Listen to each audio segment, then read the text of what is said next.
Aloha everybody, this is Christopher once again. Welcome to another video. It's Saturday night, I just got home from working, and so I figured I'd toss on a Hawaiian shirt and kick this whole health and fitness thing and just get started.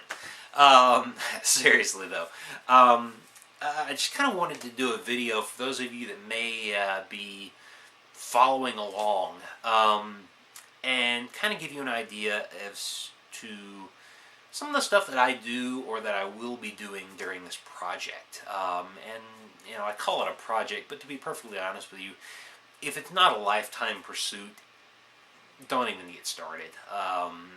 This is going to be something that, God willing, I never put down.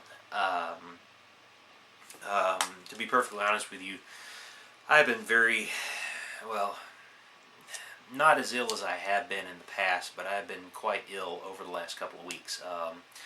Got hit with yet another bout of bronchitis since the last time you guys saw a video on this channel. And it just reaffirmed, or helped to reaffirm, the fact that I need to spend a lot of time in the upcoming year working on becoming a more healthful person, a more healthy person. And so it is annoying and as painful as it can get at times. It was a good reminder. So what I'd like to talk about today is measurement. There is an old saying that says people don't do what you expect, they do what you inspect. And that is true with other people, but it's also true with ourselves. Many times, if we don't take time to stop and say, you know, where exactly are we in relation to where we want to be, we have no idea how far we've progressed or how much further we need to go to reach our goal. And so what I'm going to be doing tomorrow on Sunday, and I'm doing this on a Sunday because for me Sunday is the only day of the week that I don't have to work. Not officially. I mean, I work as I teach Sunday school and I sing in the choir at my church, but it's not. I don't have to go to a job. I just have more time on a Sunday. Now, many of you, if you know you have another day of the week where you might want to do this, that's fine. But for me, Sunday works best. So what I'd like to do is just cover a couple of things that I'll be measuring as far as my body goes. Something that I can see some impact on. Now, this is not going to be an overall assessment of my body every time I do this, but it will give me a good indication each week when I take these measurements of how I'm progressing, both externally and internally. So, the first and most obvious thing that you're going to need if you're going to be doing this is a scale. Now, I, for years, had been using one of those bathroom scale type things, one of the mechanical ones, the spring-based ones with the wheel that spins, and it's relatively accurate, to be honest with you. But I purchased this one. This is a Taylor scale. It's a glass scale, but the reason I purchased it was because it has a body fat analyzer in it that will tell you exactly what percentage of your body is fat. And I find that to be a very, very important measurement in addition to the weight of the body. Because let's face it, you know, if you weigh 190 pounds and 40% of that is fat, you've got a problem. If you weigh 190 pounds and you have 7% body fat, you're going to have a dramatically different health as well as a dramatically different look to your body. And so this is a really, really crucial tool. Now, I will caution you, this particular model, I think it was about $35. I bought it off, I believe, quitmedical.com. That's where I get a lot of my stuff, medical devices anyway. It does have a tendency to bug out and not measure correctly. A lot of times I have to step on it 4 or 5 times before it stops telling me there's an error. Aside from that, it's a nice little scale. I definitely like it, and I would highly recommend it for $35.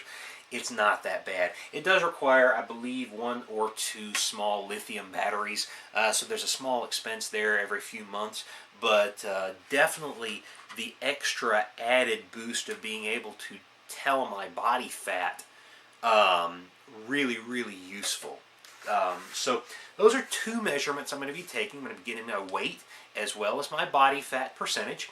Now, if you don't want to go buy a scale, you can use something like this. This is called a body fat caliper. Essentially, it works in a similar way. It's more of an estimate, whereas the electronic body fat measurement tools send electrical impulses throughout your body that then return into either the scale or the handheld versions to give you a very, very accurate representation of your actual body fat, whereas these calipers tend to be more of an estimate. Basically what you do is you pinch some fat on your like your side, and you squeeze this thing down. Well, you squeeze it. You don't drop it though. That doesn't help you. But you squeeze this thing down until you can't squeeze it anymore, and then this thing will click. This little top part will click in here. And when you hear the click, you let go, and it's got this little scale right here. And basically, wherever the scale is pointing to, you've got a chart that comes with this thing, and you go and you say, okay, this scale is pointing to the 20. So let me find the 20 on the chart, and the 20. I'm, a 31-year-old male. Let's see, 20, 31, okay, that's, whatever, 25% body fat, or whatever the case may be. You'd have to look at the chart to find out. I used this for a couple of years.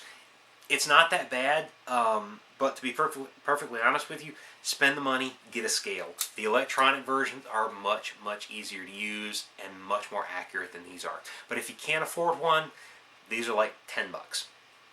Now, one of the other important things I'm going to be taking measurement of is my waistline. And to do that, I'm going to be utilizing a tape measure. Let me get it on something dark so you can see it. Very easy. This is a really nice tape measure, again, from Quick Medical. Stretches out like this, but it also has this nice little locking feature. You just slip that little tab in there, and ta-da! It actually locks, so you can sort of set it around your waist or your midsection, your arms, if you're measuring like your muscles or whatever you want to do. And then you simply push this little button on the central thing. Well, heck, if I can do it right, I'll kind of do it so you guys can see what's going on. You push this little button right here, and the thing retracts until it cannot retract anymore. And at that point, you look on the side here and say, okay, my waist is however many inches you can read. Very invaluable tool.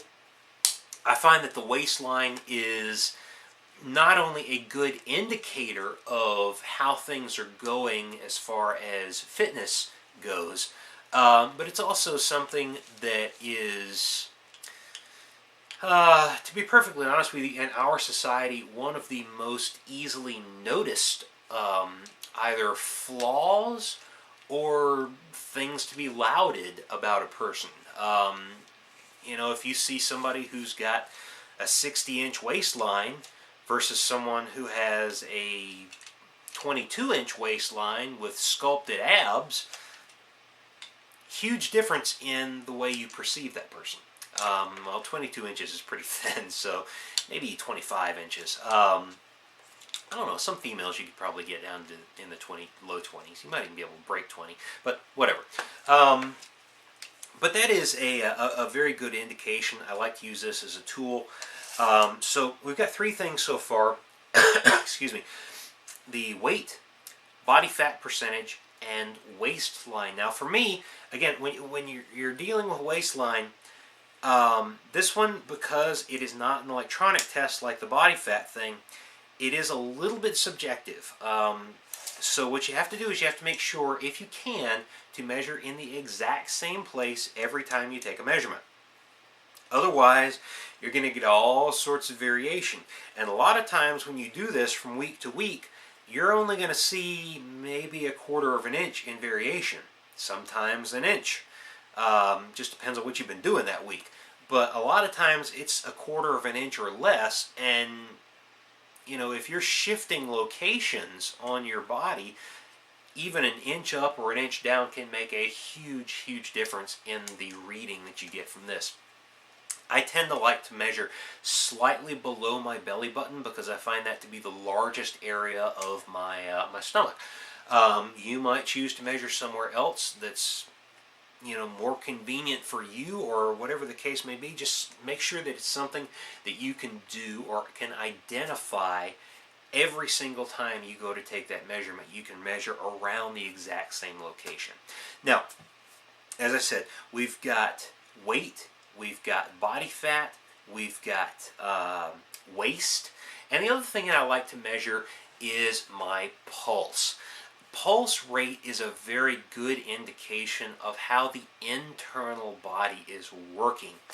The less your heart has to pump, the more oxygen your body is getting every time your heart pumps. Okay?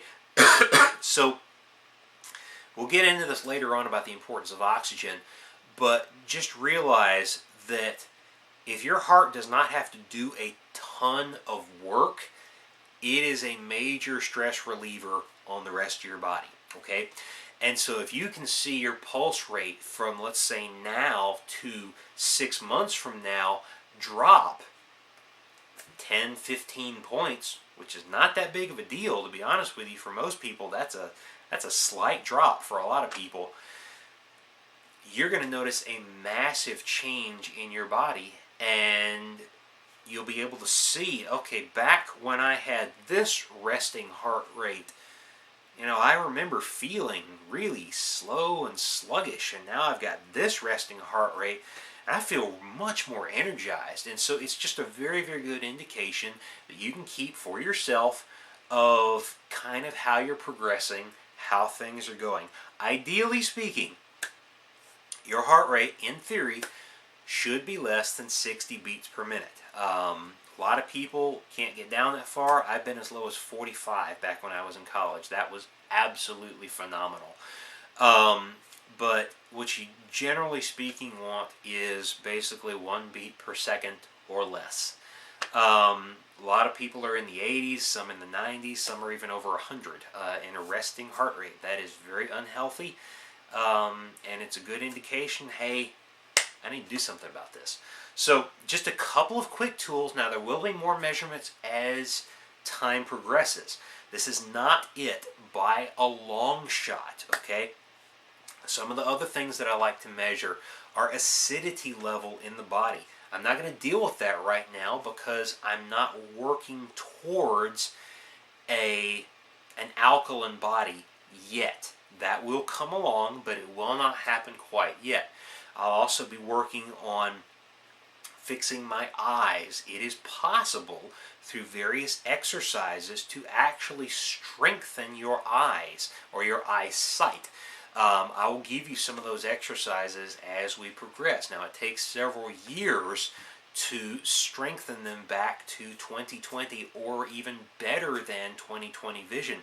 But I know one of my art teachers, actually back when I was in college, he started working with these some of these eye strengthening exercises back right before I had come in as a freshman.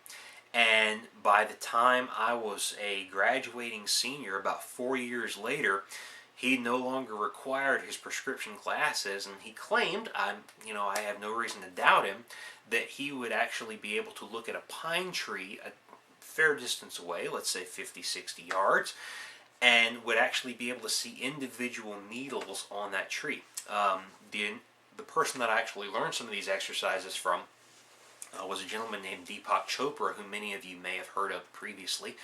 But he said that he is actually able to sit at the very back of a plane and read some of the fine print that's printed on the wall at the front of a plane. And so there are ways to strengthen different parts of your body. There's ways to strengthen your hearing. One of the things that I've got to focus on is my lungs. There are ways to strengthen your lungs. And I'll be taking measurements as to sort of giving myself an idea of where I've come from and where I am now in each of these areas so that I can see, hey, I'm making progress, or maybe I need to change something up here. It's been 5-6 months. I don't see a marked difference. Let's vary things up. Maybe try something a little bit different. That way we can get some results. Okay. All these measurements is a simple way for you to identify where you were versus where you are now, or for many of you, where you are now versus where you want to go. And so it's something that I like to do. Again, I like to do it once a week. I like to do it every Sunday. And then the last but not least that I almost forgot about, but is so vitally important, pictures. This is more of a fitness thing. It's not really a health thing. But I like to take a picture of the front of my body, the side of my body, the profile, as well as the back side of my body. That way I can see from the front, I can see how far my gut sticks out from the side, and I can see how muscular my back has become. You guys have seen hopefully you've seen the original Rambo. You remember that scene where he's like getting ready for battle, and he goes to tie the bandana around his head, and he yanks it tight, and the camera has panned behind him, and you get like these, it looks like he's got like ropes running through the back of his body, because he's just got so many unbelievable back muscles. And so what I like to do is, again, I like to take those 3 pictures, but I like to take them from an unflexed as well as a flexed position in all 3 of those angles, because for many of us, your flexed version versus your unflexed version is dramatically different. And so for the sake of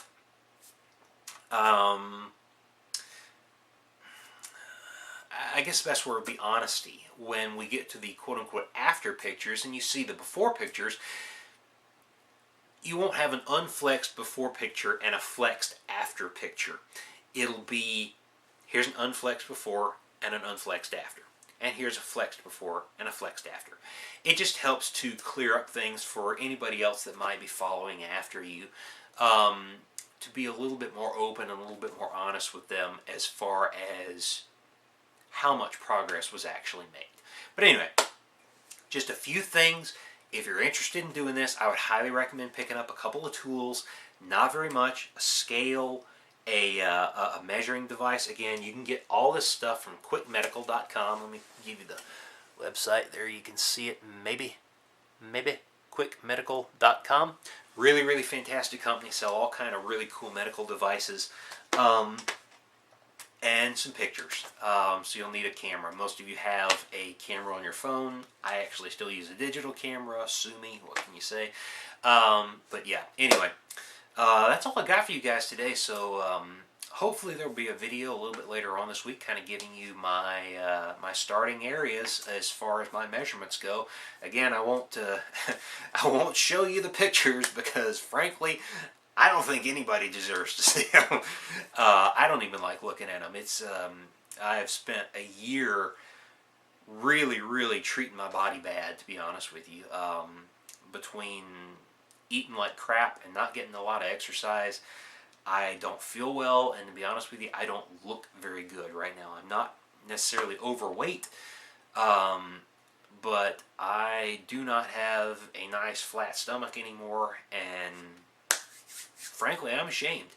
And so that is that's one of my motivations. But anyway, whatever. That's all I got for you guys today. I hope that you've enjoyed it. I hope you've maybe decided to join us, and if you do, great. I encourage you along the way, and good luck to you, because it's a fun journey. It really is, and hopefully it will change your life for the better, as I know it's going to do mine. So anyway, thank you very much for watching, guys. I really, really appreciate it. If you have any comments or questions, leave them in the comment section down below. Be sure to leave a thumbs up on the video and subscribe to this channel if you have not already done so. That's it, guys. Thanks for watching. God bless you all. Have a wonderful rest of the day, and I will see you all in the next video.